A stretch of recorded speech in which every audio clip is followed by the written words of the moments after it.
Boa noite, meus irmãos. Graça e a paz do Senhor Jesus, amém?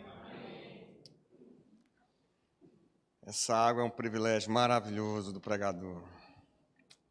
Queridos, domingo passado estive pregando ali na igreja presbiteriana da Zona Sul, o pastor Joabe, de modo que trago um abraço dos irmãos ali para a nossa igreja. Que Deus possa estar abençoando aquela igreja também, muito amada. Hoje eu fico feliz também de estar vendo aqui conosco o pastor Valdir, fazia muito tempo que eu não via. Deus abençoe, meu irmão. Muito obrigado pela presença do irmão aqui conosco. Deus te abençoe. Soube que ele falou para mim na entrada que está morando aqui perto agora. Fiquei muito feliz de vê-lo novamente. Fico feliz de ver a irmã Rosemary também, que a gente esteve orando aqui algumas reuniões de oração e está aqui conosco. É muito bom pregar com a irmã Rosemary aqui, me dando o feedback do sermão.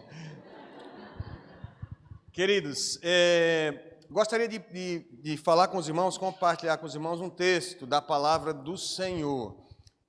Na verdade, queria que você tentasse lembrar, em algum momento de sua vida, que você já ficou chateado com alguma injustiça, que você ficou triste, ficou chateado, ficou desanimado por causa de alguma injustiça, de alguma coisa que aconteceu, que você achou que não devia ter acontecido.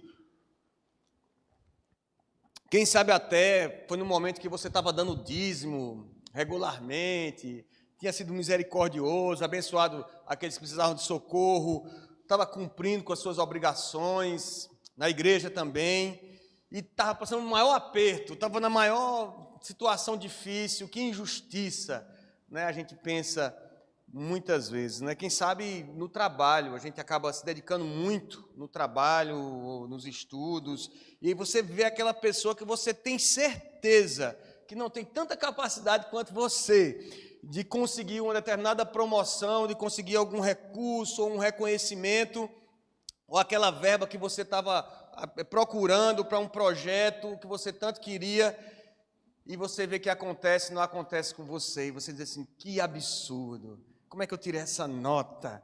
Que injustiça. Talvez você viu aquela pessoa que você sabe que não é piedosa, até muitas vezes, ou algumas vezes blasfema, e você vê que aquela pessoa está fazendo aquela viagem que é a sua viagem dos sonhos, e você vê aquela pessoa fazendo a viagem que você tanto sonha, e diz, meu Deus, eu não tenho nem perspectiva de fazer essa minha viagem que eu tanto gostaria de fazer. Que tristeza, né, meus irmãos? Que melancolia, que deprimente. E é melhor a gente parar com os exemplos, porque senão até eu também vou acabar ficando afetado na introdução do sermão. Mas a gente vai ver aqui hoje um profeta que vai passar por isso também. Ele vai ter ao mesmo tempo adoração e melancolia, adoração e ira. Ao mesmo tempo que ele está louvando a Deus, ou pelo menos parece estar louvando a Deus, ele fala contra a bondade e a compaixão do Senhor. E eu queria convidar os irmãos e as irmãs para abrir suas Bíblias no livro do profeta Jonas, capítulo 4. Nós vamos ler o capítulo 4. O capítulo 4 não é o capítulo mais lido ou mais querido deste livro, não. A gente prefere a história do peixe, um pouquinho mais anterior. Mas hoje eu não vou falar do peixe, eu vou falar da planta. E eu queria então compartilhar com os irmãos esse texto. Eu queria que os irmãos acompanhassem a leitura. Hoje nós vamos falar um pouco de estar chateado com Deus. A gente vai falar de estar chateado com Deus. Jonas, capítulo 4. Diz assim o texto da palavra do Senhor. Com isso, desgostou-se Jonas extremamente e ficou irado. E orou ao Senhor e disse, Senhor, não foi isso o que eu disse, estando ainda na minha terra? Por isso me adiantei, fugindo para Tarsis, pois sabia que és Deus clemente e misericordioso, e tardio em irar-se, e grande em benignidade, e que te arrependes do mal. Peço-te, pois, ó Senhor, tira minha vida, porque melhor me é morrer do que viver. E disse o Senhor: é razoável essa tua ira? Então Jonas saiu da cidade e assentou-se ao oriente da mesma. E ali fez uma enramada e repousou debaixo dela, à sombra, até ver o que aconteceria à cidade. Então fez o Senhor Deus nascer uma planta, que subiu por cima de Jonas, para que fizesse sombra sobre a sua cabeça, a fim de o livrar do seu desconforto. Jonas, pois, se alegrou em extremo por causa da planta. Mas Deus, no dia seguinte, ao subir da alva, enviou um verme, o qual feriu a planta, e esta se secou. Em nascendo o sol, Deus mandou um vento calmoso oriental.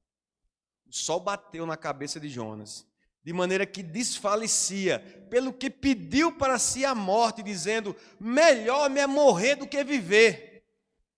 Então perguntou Deus a Jonas: é razoável essa tua ira por causa da planta? Ele respondeu: é razoável a minha ira, até a morte.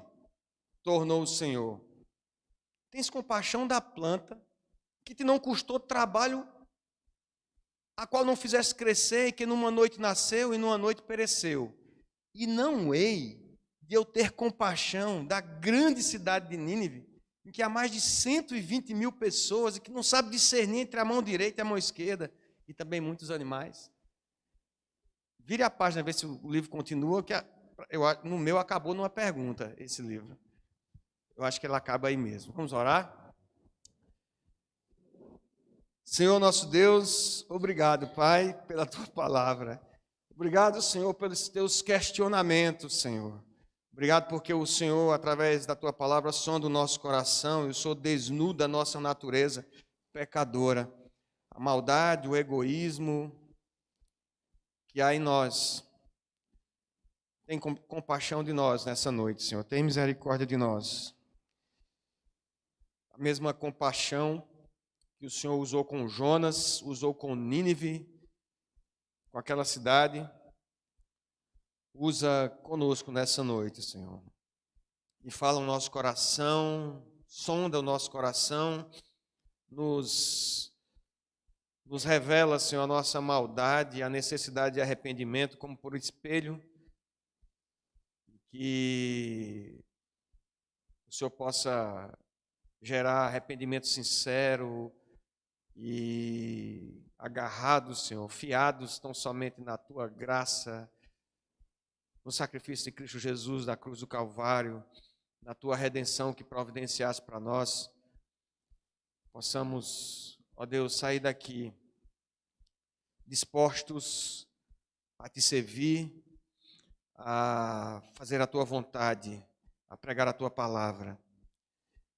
Ó Deus, fala ao coração de cada pessoa aqui, Senhor, aqueles também que estão acompanhando através da internet, Senhor, aqueles que vão ouvir essa mensagem, que o Senhor possa cumprir todo o Teu propósito, Senhor, que o Senhor já estabeleceu desde muito tempo antes de eu pensar em pregar essa mensagem. Em nome de Jesus, Senhor, eu rogo pelo Teu povo que está nesse momento ouvindo a Tua palavra através de Teus servos, ministros do Senhor, de pastores, presbíteros, missionários, missionárias. Senhor, concede a Tua graça sobre o Teu povo, fortalece a fé da Tua igreja. Livra-nos de cair na tentação, Senhor, do conforto, do engano, da vaidade, da ira, do egoísmo. E nos concede a bênção de caminharmos a cada dia esperando o glorioso dia do Senhor, o dia da misericórdia do nosso Deus. É assim que nós te oramos nessa noite, agradecidos e com o perdão dos nossos pecados, em nome de Jesus. Amém.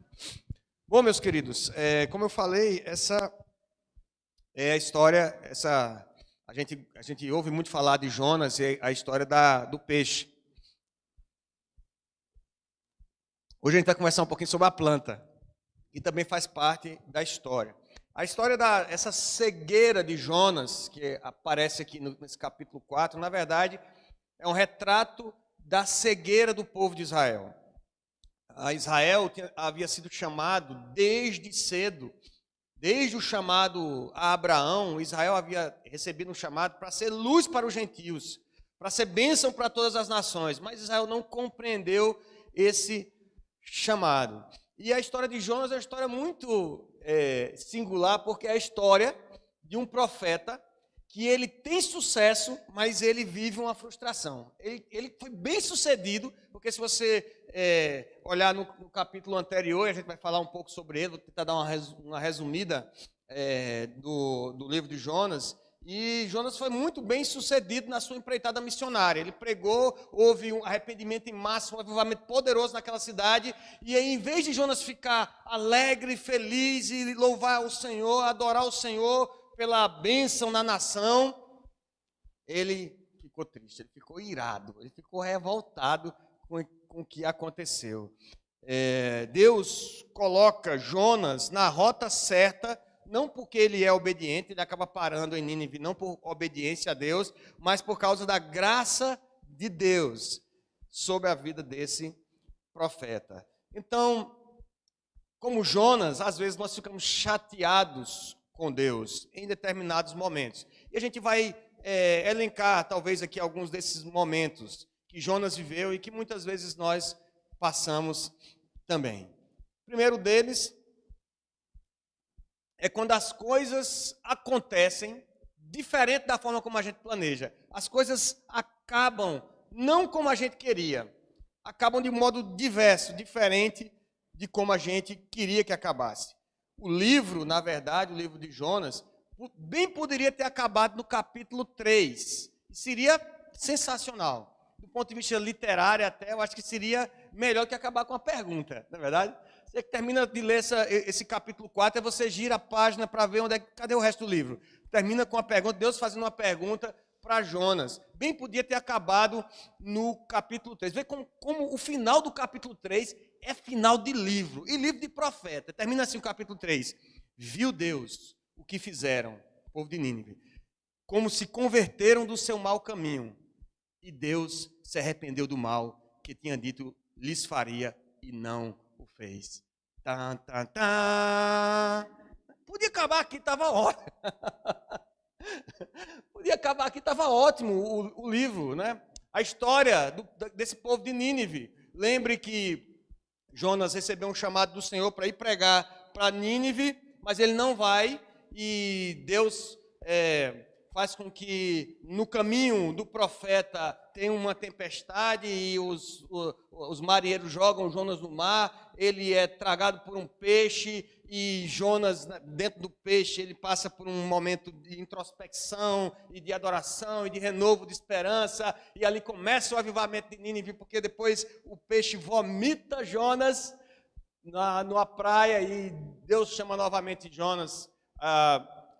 Segunda vez, o capítulo 3 fala, Deus chama novamente Jonas para pregar a Nínive, e agora ele vai pregando que Deus ia subverter aquela cidade, ia destruir aquela cidade em 40 dias. E ele prega 3 dias naquela cidade e acontece uma coisa extraordinária, um rebuliço na cidade, as pessoas começam a reconhecer o seu mal, e até o próprio rei de Nínive, ele reconhece, sai do seu trono e reconhece o seu pecado, e o povo todo se humilha na presença do Senhor, de modo que o Senhor não destrói mais a cidade, porque o povo todo se arrependeu, e o capítulo 3 podia terminar aí e estaria ótimo, mas ele não termina, porque o profeta e nós precisaríamos desse capítulo 4 para aprender um pouco mais sobre evangelização, um pouco mais sobre a vida de Jonas e um pouco mais sobre o nosso Deus. Não tanto pelo peixe, mas agora nós precisamos aprender com essa planta que vai trazer sentido a toda a história.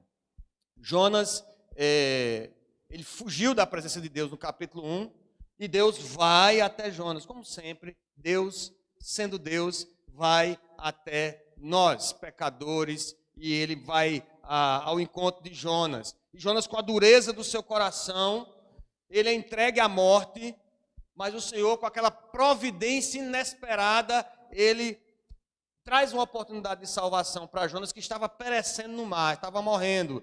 E Deus continua sendo Deus, providenciando salvação, apesar da dureza do coração de Jonas. Jonas, dentro do peixe, reconhece que seu Redentor vive e recebe uma segunda chance em Nínive, porque a vontade de Deus não deixa de cumprir-se, apesar de Jonas e apesar de nós, a vontade de Deus, ela é cumprida, ela é realizada. E Jonas, então, prega e cumpre a missão. Aqui há uma situação também bem rara nas histórias de avivamentos, nas histórias de missões. É que o rei se arrepende, o rei ele tem esse momento de iluminação do Espírito Santo de Deus, e ele se arrepende diante da pregação, porque de fato não depende de quem quer, nem de quem corre, como diz o apóstolo Paulo lá em Romanos capítulo 9, 16, mas de usar Deus a sua misericórdia, e ele usa misericórdia para como ele quer, e o rei, ele tem essa decisão de apregoar um jejum para todo o povo, até os animais não deveriam comer, entraram no jejum também, e devia ser uma zoada dentro daquela cidade, os animais reclamando de fome, todo mundo clamando a presença e a misericórdia do Senhor. Porque Deus faz assim, Ele escolhe as coisas loucas do mundo para confundir as sábias, diz o apóstolo Paulo lá em 1 Coríntios 1, 27.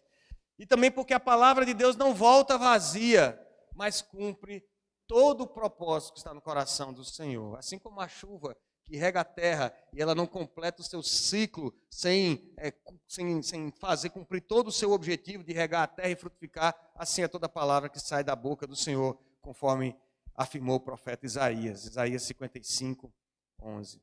E aí Deus se arrependeu do mal e estendeu a sua graça e misericórdia àquele povo, porque Ele continua sendo Deus e Ele continua sendo bom. Então, meus irmãos, seria realmente perfeito, de fato, acabar esse livro, esse pequeno livro profético no capítulo 3. Mas Deus queria ensinar a Jonas sobre misericórdia. Deus queria ensinar a Jonas sobre graça. Deus queria ensinar a Jonas sobre compaixão. E acho que nós precisamos aprender também. Porque a gente olha para Jonas e a gente fica condenando Jonas, não é verdade? A gente olha para Jonas e diz, meu Deus, que profeta insensível, que homem duro, né?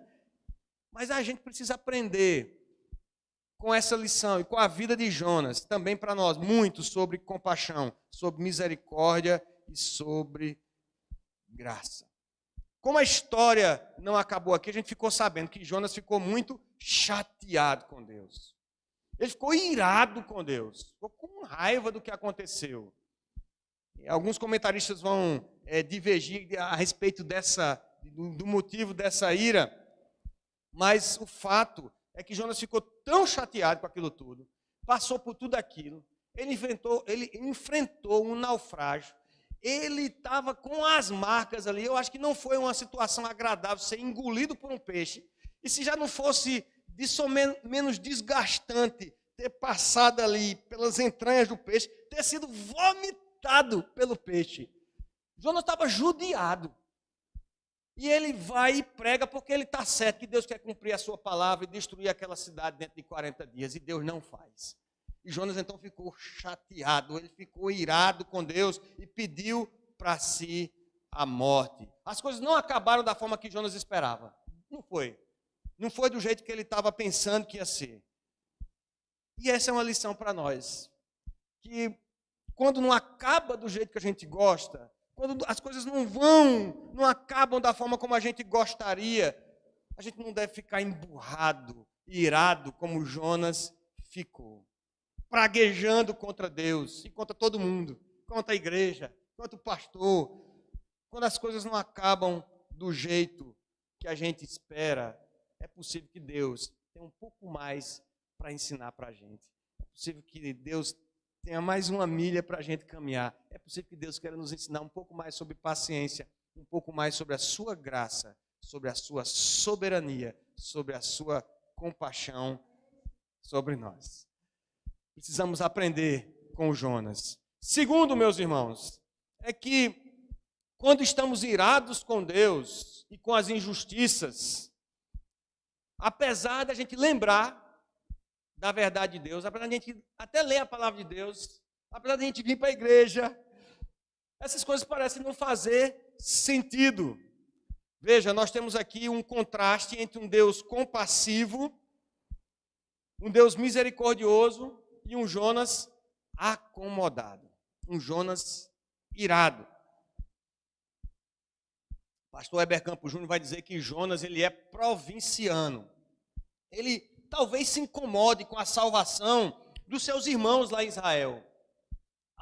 Os familiares, o pessoal que ele, mais próximo ali da tribo de Israel. Mas os ninivitas, os ninivitas eram assírios. Era um povo que tinha trazido só dor, perda, desgraça para o povo de Israel. E que é que pregar lá para os ninivitas? Por que é que tem que falar para eles lá e esperar a salvação? Tem que esperar juízo mesmo, é condenação. Então Jonas tem essa visão. Na sua oração, Jonas reafirma que Deus é clemente, misericordioso e tardio em irar-se, e grande em benignidade. E isso era justamente a razão porque ele tentava desobedecer a Deus. Era justamente isso que ele estava alegando pelo fato de ter desobedecido. Diz o versículo 2. Pois sabia que és Deus clemente e misericordioso, e tardio em irar-se, e grande em benignidade, e que te arrependes do mal. Peço-te, pois, ó Senhor, tira minha vida, porque melhor me é morrer do que viver. Apesar dele saber a verdade, ele parece estar adorando a Deus, louvando a Deus, mas ele não tem a devida compreensão, parece não fazer sentido o que ele está falando e o que ele está pedindo ao Senhor. A raiva que Jonas tinha pelos ninivitas, os assírios, era maior do que a sua compreensão de quem é Deus e de seu propósito de salvação. Ele tinha mais raiva dos assírios, ele tinha mais raiva dos ninivitas do que a compreensão dele de que Deus é realmente clemente, é benigno, é misericordioso. Na verdade, aqui, traduzindo em miúdos, a raiva de Jonas é maior do que o amor dele a Deus. Ele achava que conhecia a Deus porque sabia dos atributos de Deus, sabia que Deus era benigno, era clemente, mas ele não se deleita, ele não tem prazer na pessoa de Deus, na misericórdia do Senhor. Isso não traz alegria para Jonas, isso não move ele em compaixão pelos ninivitas. Ele apenas sabe que Deus é assim. A mesma lição Jesus ensinou no caso do irmão do filho pródigo. Lembra da história do irmão do filho pródigo? O filho pródigo, ele pede seu quinhão na herança e ele vai pelo mundo e desperdiça tudo dissolutamente, tudo que tinha recebido na herança que ele tinha pedido ao pai em vida, ele desperdiça tudo. E aí quando acaba tudo, ele não tem mais o que fazer, ele está numa situação tão degradante e indigna que ele está desejando se alimentar da comida dos porcos.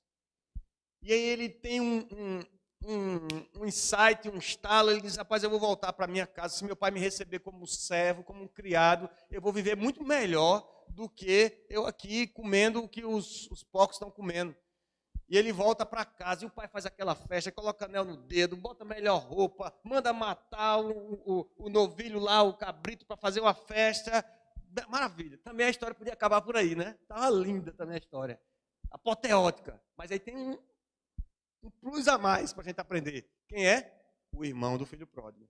Ele vai chegando, escuta o barulho em casa. O que está acontecendo? O que está acontecendo? Não, teu irmão chegou, rapaz, ele estava mal, estava acabado, um lixo, estava mal vestido, passou por maus pedaços. Teu pai chegou, abraçou ele, mandou matar o novilho. Está fazendo a maior festa que teu irmão chegou. Eu trabalho desde sempre aqui, eu dou o dízimo, eu sou fiel ao meu pai e tal. Ele conhecia o pai dele, conhecia o trabalho, conhecia o campo, mas ele não entendia o que era compaixão. Ele não sabia o que era misericórdia, ele não experimentou, não tinha deleite na salvação do irmão dele. E aí ele diz: eu estou aqui esse tempo todo, meu pai nunca matou nenhum cabrito. Aí vem esse meu irmão que gastou tudo. Ele estava perdido e foi achado. Você sempre esteve aqui comigo, mas ele estava perdido e foi achado. E a mesma lição aqui que Jonas precisa aprender, Jesus ensina na parábola do filho pródigo. A verdade, meus irmãos, é que nós precisamos refletir que muitas vezes nós fazemos a obra do Senhor muito mais por obrigação do que por satisfação, por deleite em quem Deus é. A gente muitas vezes se envolve com o trabalho até, mas por um aspecto de obrigação muito mais do que satisfação em quem Deus é, na sua misericórdia, na sua compaixão, na sua graça. Há uma frase do Piper que é muito conhecida, ele tem até livro sobre esse assunto, e ele diz assim que Deus é mais glorificado em nós quando estamos mais satisfeitos nele. E essa é a verdade. É que quando nós temos satisfação em Deus, quando nós de fato temos satisfação nele, em quem ele é, no que ele fez por nós, na sua graça revelada em Cristo Jesus, no seu amor, de fato nós glorificamos a Deus, nós nos expressamos com mais compaixão e amor ao outro. Quando é que a nossa raiva é maior que o amor de Deus, então? Quando nós não falamos para aquele pessoal do trabalho que eu falei aqui no começo, que a gente acha que é tão injusto que eles estejam numa situação, às vezes, melhor do que nós, um reconhecimento maior do que o nosso, e a gente fecha a nossa boca e a gente não compartilha com eles aquilo que Deus tem feito por nós, daquilo que Deus fez na sua vida, de como o Senhor Jesus lhe alcançou, de como a graça de Jesus é a coisa mais importante. Se é a coisa mais importante, você deve falar dela. Se Deus é tão presente na nossa vida, se Deus é tão presente para nós, se nós vivemos e existimos por Ele, nós temos que falar para as pessoas a respeito dele. Mas quando nós não falamos é porque a nossa raiva, a nossa ira, a nossa inveja, o nosso egoísmo fala mais alto do que o amor de Deus. Afinal de contas, eles são tão mundanos, eles falam tanta coisa que me desagrada, eles me machucam tanto. Quando a nossa raiva é maior do que o amor de Deus, quando nós achamos que não vale a pena sair para pregar, não vale a pena pregar, vamos fazer um avanço missionário, aonde? Vamos fazer lá no presídio, vamos, a gente vai lá no Serrotão e vamos pregar lá para as mulheres que estão lá presas, encarceradas, e para os homens também que estão encarcerados. Aí a gente fica logo assim, eu vou arrumar uma desculpa, não vou dizer ao pastor que não posso. Não, quando eles fizeram tanta coisa errada já, não é verdade? Para que é que eu vou pregar lá para eles? Porque a nossa raiva, a nossa ira é maior do que o amor de Deus. A gente acha que não vale a pena pregar para essas pessoas. Ou quando a gente acha que não vale realmente vencer o nosso conforto, a gente sair do nosso conforto para pregar. Quando a gente deixa que algum preconceito ou sentimento fale mais alto que o propósito de Deus de salvar toda criatura. Nós, de fato, expressamos uma raiva contra as outras pessoas que precisam do amor de Deus, maior do que o próprio amor a Deus. Nós precisamos vencer isso, meus irmãos. Nós precisamos vencer essas barreiras. Nós precisamos sair, nós precisamos abrir nossa boca, nós precisamos pregar. Se de fato nós amamos a Deus, se de fato nós conhecemos um Deus que é clemente, misericordioso, tardio em irar-se, grande em benignidade, que se arrepende do mal, que foi ao nosso encontro quando nós estávamos no pecado, na lama do pecado, que fez tudo por nós, que eu não consigo, nenhum mérito meu há na salvação, mas Ele providenciou a salvação para nós. Se esse Deus é de fato Deus em nossas vidas, se esse é o Deus que nos traz a salvação, que nos dá a esperança da vida eterna, nós temos que provar esse amor, nós temos que amá-lo de fato, não apenas com palavras, e abrir a nossa boca e pregar às pessoas. talvez a gente se identifique com Jonas aqui também, quando nós somos muito intensos e pouco razoáveis. Jonas aqui, ele é de uma intensidade, de uma oscilação, de extremo de alegria para extremo de tristeza, ele está extremamente alegre e de repente está querendo morrer. Veja, versículo 1 diz que ele desgostou-se com isso, a continuidade do capítulo 3. Capítulo 3 houve arrependimento daquele povo, Deus também decidiu não destruir mais aquela cidade, e com isso desgostou-se Jonas extremamente, ficou irado. O original a palavra no original é que aquilo tornou-se um grande mal para Jonas. Um grande mal. Aquele tipo de coisa que acontece quando a gente começa a falar e vai tomando proporção. E essa semana foi uma provação, meus irmãos, porque eu preguei, domingo de manhã eu ensinei sobre Tiago capítulo 4. Não falei mal uns dos outros. Né? Aquele que fala mal dos outros, fala mal da lei, quem és tu, é juiz e tal. Eu chego no trabalho e tal, com aquela Efésios na cabeça, né? Não sai da vossa boca nenhuma palavra torpe, unicamente a que for boa para edificação e transmita graças aos que ouvem, beleza. Aí, o cidadão que está lá trabalhando me interpelou. Eu nem me lembro o que foi o assunto. Aí eu comecei a discutir com ele. Ele ia lá e eu caio. Eu comecei a falar. E aí, uma colega que estava trabalhando fez assim para mim. Era como se ela estivesse falando Efésios para mim e eu escutando o dela.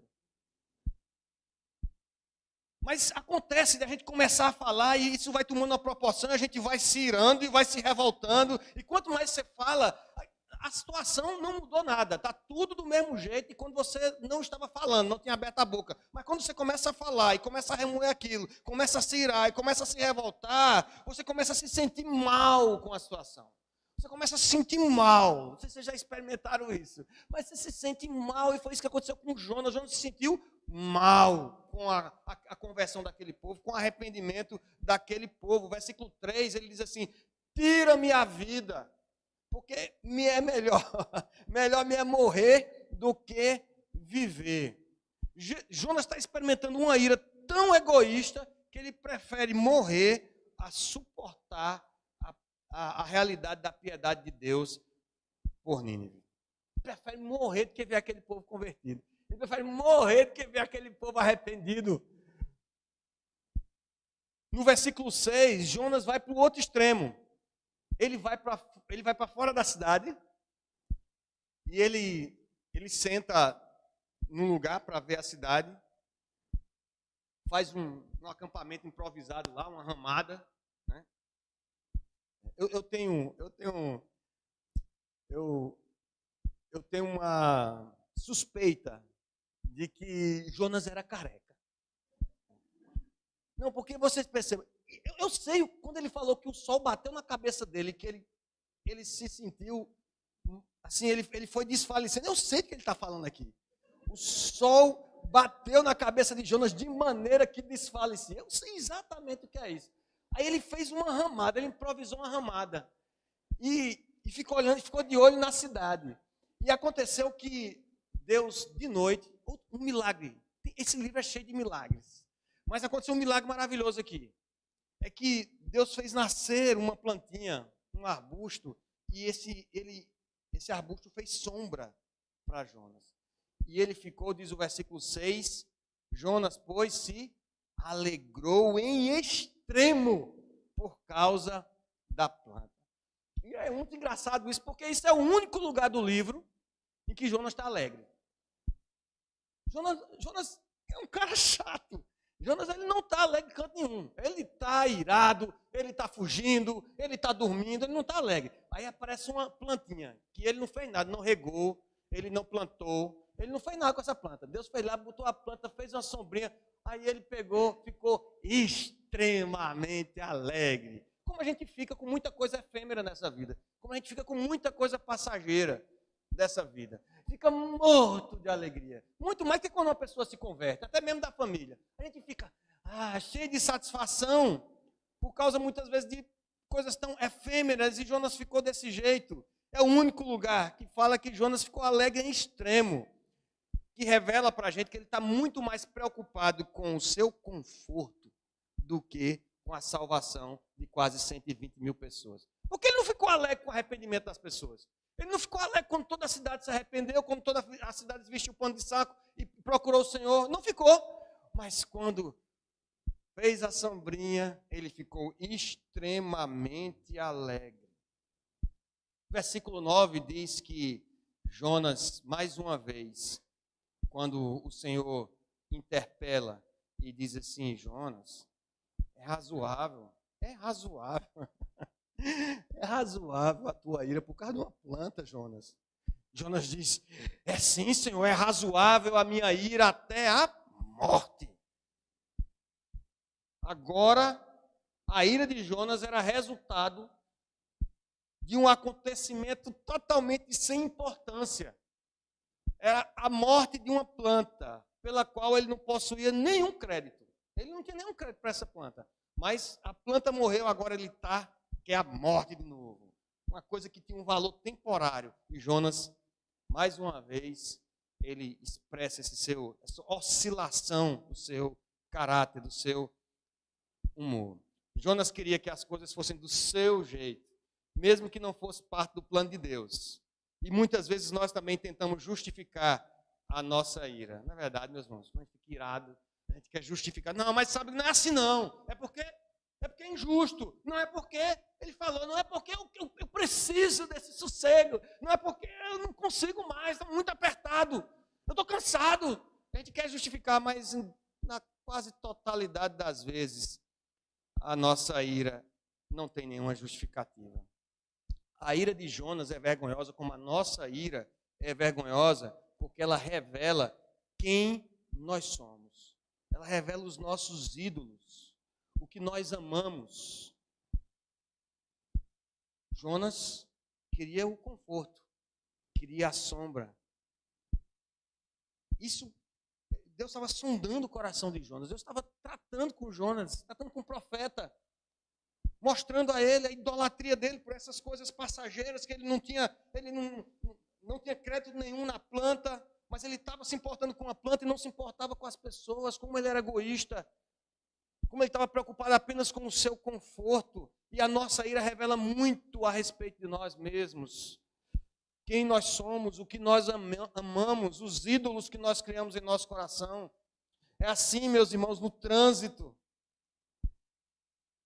Quando nós achamos que nós é que temos direito, que todos têm que entender o nosso direito e têm que respeitar o nosso direito. É assim na discussão política. E que nós temos os nossos ídolos e colocamos eles ali acima de tudo e acima do amor que temos pelo irmão. E nós rasgamos a discussão e machucamos quem quer que seja para discutir a nossa opinião, para defender a nossa opinião.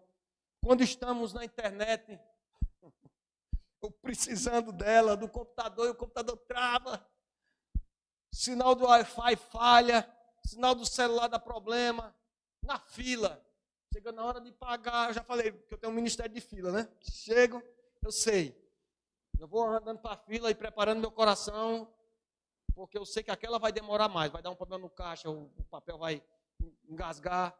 Eu sei que Deus tem um plano, mas a gente fica irado, por quê?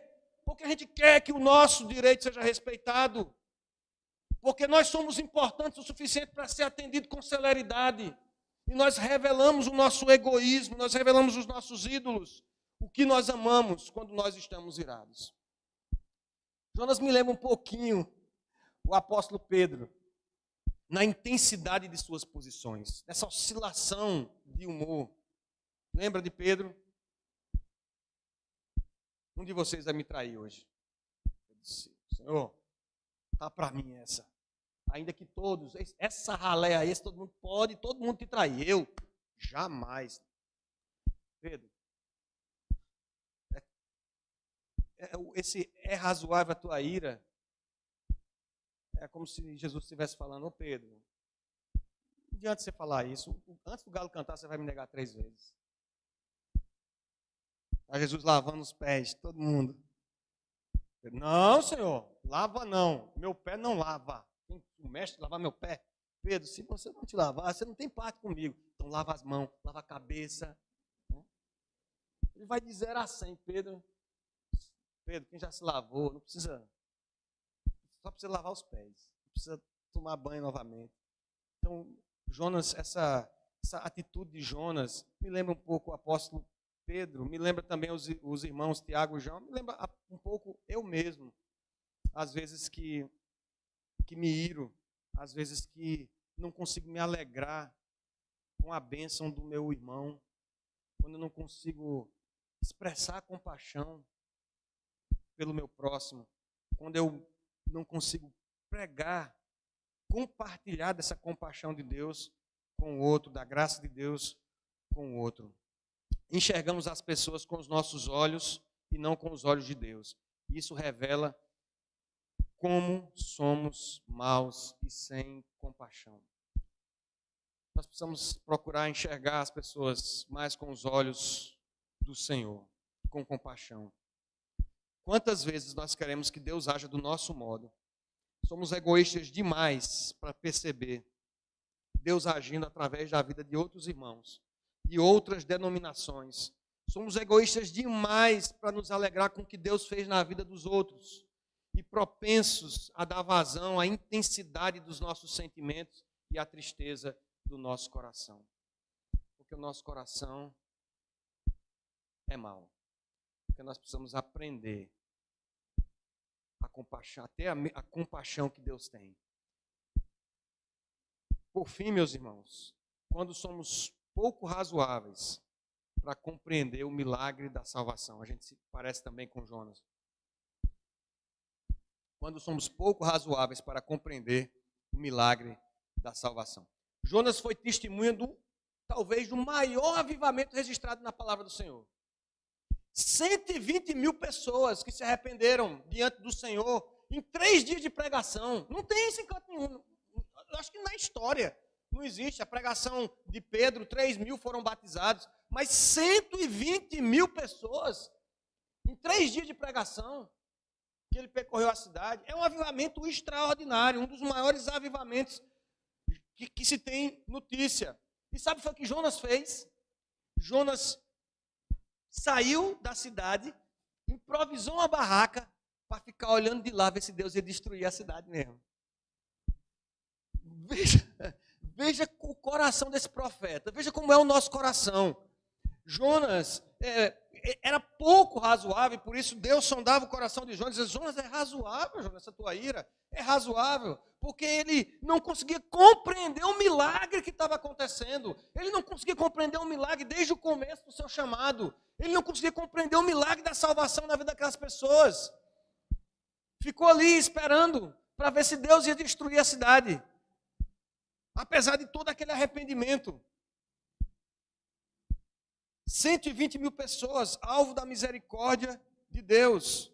E não apenas isso, um dos raros casos de uma autoridade, um rei, que sai do seu trono e se humilha em pano de saco e cinza na presença do Senhor e coloca todo o povo da cidade para se humilhar também, para buscar a Deus, apregoando um grande jejum. Um grande milagre aconteceu. O rei, uma pessoa de autoridade, uma pessoa, talvez o coração soberbo, ali no seu trono, ele sai e se humilha na presença de Deus. E como é raro nós vermos a autoridade se colocar em posição de humildade, meus irmãos. Como é raro. Vemos pessoas sinceramente se lançando às misericórdias de Deus. É tão raro, talvez é o que a gente menos vê, ou raramente vê na política. São pessoas, são líderes que realmente se coloquem ali na posição de humildade, de aprender, de reconhecer que o outro pode estar certo, que ele pode estar errado, de reconhecer de fato de que Deus controla todas as coisas, que tem coisas que fogem ao controle do governo, independente de qual seja a linha ideológica. Como é raro isso, mas Jonas presenciou esse milagre, mas não conseguiu compreender o milagre que aconteceu. A ira e o egoísmo de Jonas eram desarrazoados, não tinha razão de ser, porque alguns dias atrás ele mesmo havia sido alvo da compaixão do Deus Todo-Poderoso. Não é verdade? Jonas desobedeceu a ordem. Deus disse, vai para Nínive. Jonas foi? Não, foi para Tarsis. Deus, com grande compaixão e misericórdia, foi lá e foi atrás de Jonas. Jonas está no barco. Ele está dormindo. Não aquele sono que Jesus estava no mar da Galileia, quando o mar estava bravio, o sono dos justos, não. Jonas estava dormindo o sono dos inconsequentes, não estava aí para nada, estava fugindo. Deus vai lá e teve misericórdia de Jonas. Os marinheiros acordam Jonas e suplicam ali, todos buscando os seus deuses. Senhor, busca o teu Deus. Ó, deixa missionário, ó. Busca o teu Deus aí para ver o que está acontecendo, ver se ele consegue escapar dessa. Todo mundo intercedendo, só quem não está intercedendo é quem? Jonas. E Deus tem compaixão dele, tem misericórdia dele, foi paciente com Jonas. Jonas então lançam sortes, a sorte cai para Jonas, ele diz, rapaz, eu sou servo do Deus Altíssimo, o Criador dos céus e da terra, eu sou profeta do Senhor e estou fugindo da presença dele. E os homens ficam com medo, dizem, não, pelo amor de Deus, aí sim que ninguém vai jogar ele dentro d'água, porque se ele é o profeta, se a causa é ele, então tem medo de jogar dentro d'água e a ira do Senhor vir sobre ele. Era a deixa missionária.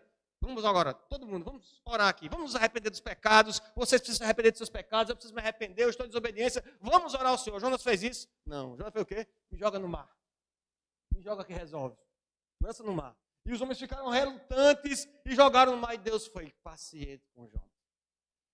Mais uma vez estendeu a sua mão de graça e compaixão e providenciou um peixe. Não tinha mais salvação para Jonas, não. Nos olhos de todo mundo não tinha salvação, não. Mas Deus mandou um peixe lá para providenciar a salvação. Lá nas profundezas, Jonas foi lançado para morrer por causa do seu pecado. E lá no seu estado de morte e desesperança, o Senhor providenciou salvação para Jonas.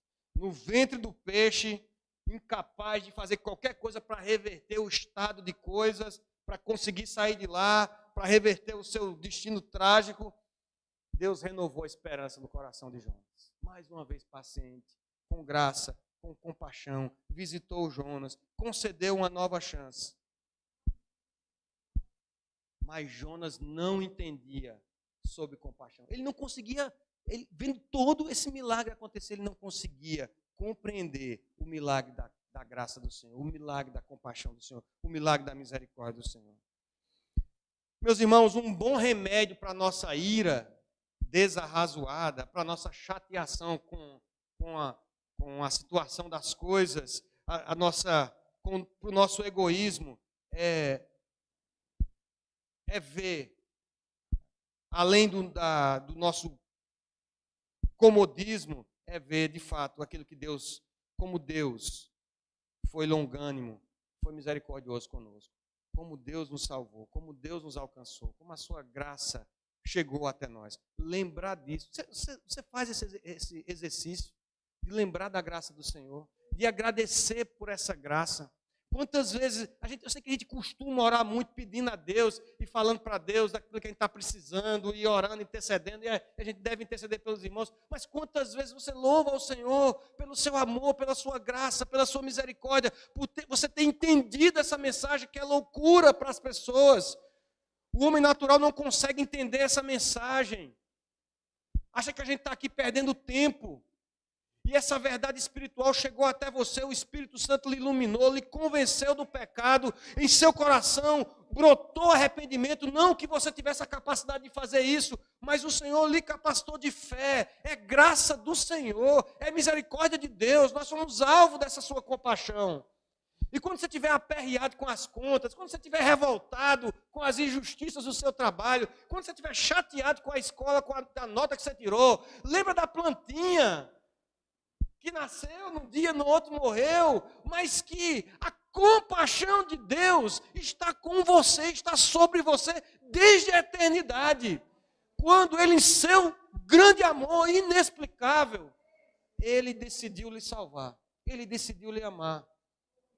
Ele nos alcançou com essa graça. Esse é um bom remédio para a nossa raiva desarrazoada.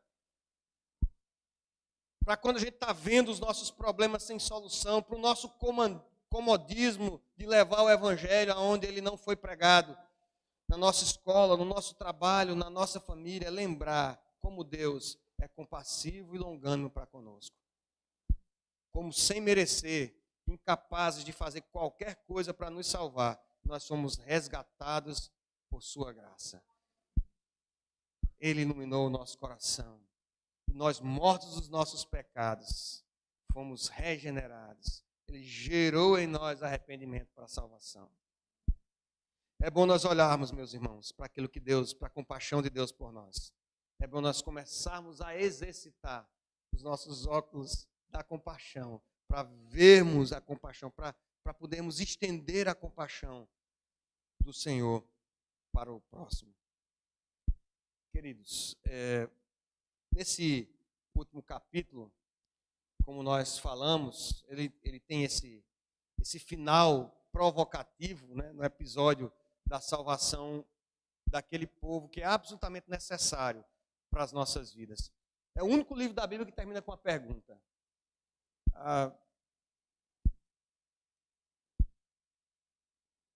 Versículo 11. E não é de eu ter compaixão da grande cidade de Nínive, em que há mais de 120 mil pessoas que não sabem discernir entre a mão direita e a mão esquerda, e também muitos animais.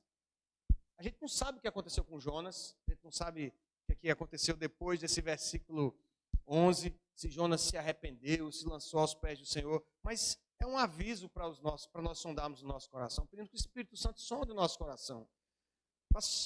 O livro é interessante, ele começa falando da maldade de Nínive. Jonas não queria ir para Nínive, porque Nínive era um lugar de pessoas más, e Deus ia destruir aquela cidade, por subverter aquela cidade, por causa da maldade daqueles homens, daquelas mulheres, daquele local.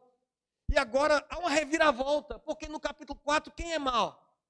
Quem é mau é Jonas. Jonas desgostou-se, extremamente ficou irado. Ele ficou mal. Mal agora é o coração de Jonas, que não consegue perceber a graça do Senhor estendida àquele povo. É uma lembrança para nós hoje, que só Deus é verdadeiramente Deus. Ele é Senhor da história, é cheio de compaixão. Usa de misericórdia com quem quer usar de misericórdia. Usa de compaixão para quem lhe apraz. Ele não age como nós queremos. Ele age segundo a sua santa, perfeita e agradável vontade. E aí o texto revela o motivo da fuga do capítulo 1 de Jonas. O mal que habita em Jonas. Você pode até vir para a igreja, ter vindo para a igreja achando que todas as outras pessoas que não vieram, aqueles que não seguem essa tradição de vir para a igreja, que não são evangélicos, as pessoas da sua família, são maus. E você está pensando isso, mas na verdade, eu gostaria que você, quando olhasse para esse texto e quando eu falasse essas coisas, não pensasse na maldade dos outros, mas pensasse na maldade do seu próprio coração. A experiência de Jonas, desse avivamento missionário, fala muito ao meu coração, da maldade do meu coração. Eu gostaria que você pensasse em como nós somos egoístas, como nós somos acomodados por não pregarmos o evangelho, ou simplesmente pelo zelo que nós temos muitas vezes e deixamos de perceber compaixão com os outros. Alguns comentaristas dizem que a ira de Jonas é porque ele era zeloso para com Deus, com a palavra que ele tinha pregado, e que ele, por ter pregado e não se confirmar, ele achava que ia ficar desacreditado e que as pessoas iam desacreditar da palavra. Mas o zelo de Jonas, ainda que fosse isso, fosse o zelo, o motivo dele ficar irado, não justifica a falta de compaixão para com aquelas pessoas. A falta de compaixão pela salvação de tantas vidas. Então, peça para o Espírito Santo sondar o seu coração. Investigue o seu coração. Peça para ele esquadrinhar. Diz a palavra do Senhor que o Espírito Santo esquadrinha o nosso coração, quadro a quadro, para ver se há de fato maldade em nós. Será que a gente tem se irado por causa da alegria do nosso irmão, por causa da bênção que tem alcançado outra pessoa, por causa do que os outros têm conquistado? Será que a gente tem se irado e se revoltado porque as coisas não acontecem da forma como a gente quer? Será que os nossos olhos não são maus? Nosso coração tem sido mau, sem compaixão? Nós temos reclamado muito mais do que pregado. É razoável nos irarmos com os nossos problemas a ponto de nos esquecermos o que Ele fez por nós e como Ele nos amou? É razoável não pregarmos, por maior que seja a dificuldade, uma vez como Ele nos amou, assim também deseja estender sua compaixão aos outros. Será que é razoável nós não pregarmos? Graças a Deus que Ele foi compassivo, que Ele foi paciente com Jonas. E esse é o mesmo Deus que é paciente conosco hoje. De fato, a nossa vida gira muito mais em torno do nosso conforto, em torno da sombra, do que de compaixão. E por isso que a evangelização não é algo natural. É por isso que a gente tem que conclamar, a gente tem que alertar a igreja, tem que exortar os irmãos, e tem que demonstrar que nós precisamos abrir a nossa boca. Porque o natural, meus irmãos, é da gente se acomodar, é da gente não falar, é da gente buscar o nosso conforto. Mas nós precisamos pregar, nós precisamos estender essa compaixão do Senhor. É para nós, hoje, é para quem está ouvindo a palavra, é para Nínive, é para Jonas, e a todos quanto o Senhor já estabeleceu no seu propósito e que seriam salvos pelo seu amor, pela sua graça. Ele demonstrou compaixão na cruz. Nossa, que exemplo de Jesus.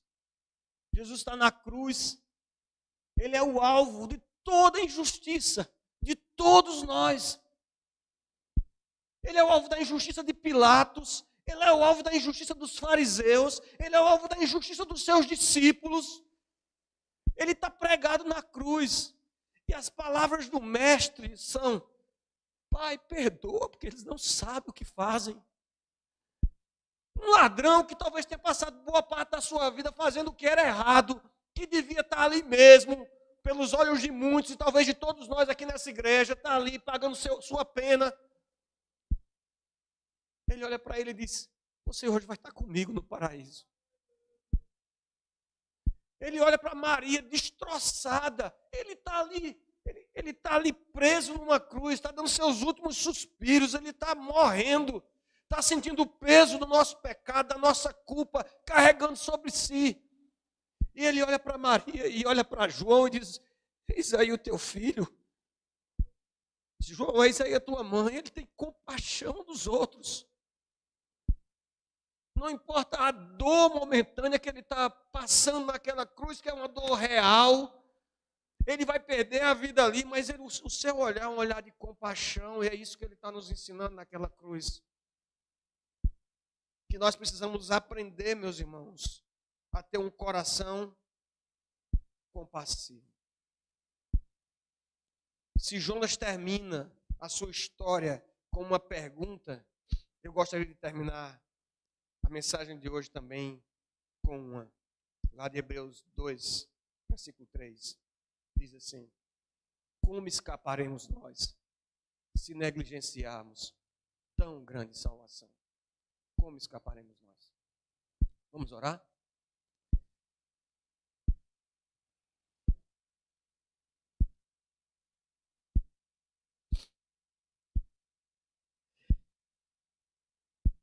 Santo Deus eterno, Pai,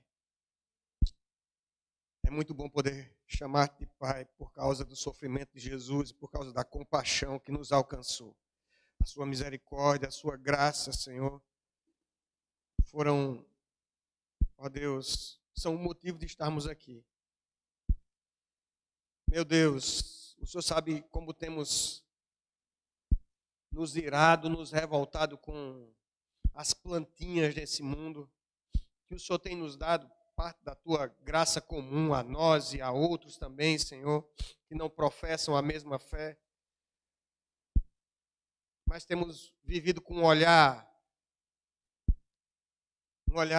duro, Senhor, um olhar sem compaixão, um olhar sem misericórdia. Temos fechado os nossos lábios. Ó Deus, temos nos irritado e nos revoltado com as injustiças do presente, com as coisas desse mundo, e temos praguejado muitas vezes e a compaixão tem que ficar de lado. Meu Deus, tem misericórdia de mim. Tem misericórdia do teu povo, Senhor. Ó Deus, visita-nos mais uma vez com a tua graça e a tua compaixão. Mais uma vez, Senhor. Renova a esperança em nosso coração, abre o nosso entendimento, Senhor, para vermos essa maravilhosa graça que nos alcançou de forma irremediável. Ó Deus, concede-nos a bênção, Senhor, de estendermos essa compaixão a todos quantos o Senhor colocar no nosso caminho. Não somente os nossos familiares, não somente aqueles que fazem parte da nossa círculo de amizades, mas leva-nos, ó Deus, a pregar. Leva-nos aos presídios, leva-nos às ruas, leva-nos às praças. Leva-nos, ó Deus, a cabaceiras, a Pedra d'Água, aos sítios, ao Cariri. Leva-nos, ó Deus, ao sertão. Leva-nos, ó Deus, às tribos no Brasil, às outras nações. Leva-nos, ó Deus, a pregar a tua palavra. Meu Pai, em nome de Jesus, opera isso em nós e perdoa o nosso pecado. Assim como o Senhor foi compassivo e misericordioso com aquele povo de Nínive, nós rogamos, Senhor, porque cremos que o Senhor é o mesmo Deus. É o mesmo Deus paciente que foi tão paciente com Jonas. É o mesmo Deus compassivo que foi tão compassivo com ele, com aquele povo. Tem compaixão de nós. Perdoa os nossos pecados, Senhor. Perdoa a nossa falta. Perdoa, Senhor, esse nosso coração mal, acomodado. E opera em nós, Senhor. Aviva em nós a tua palavra, o teu Santo Espírito, para testemunharmos desse amor e da tua graça em todo o tempo. Perdoa-nos, ó Pai. Glorifica o teu santo nome. É assim que nós te oramos, agradecidos, em nome de Jesus. Amém.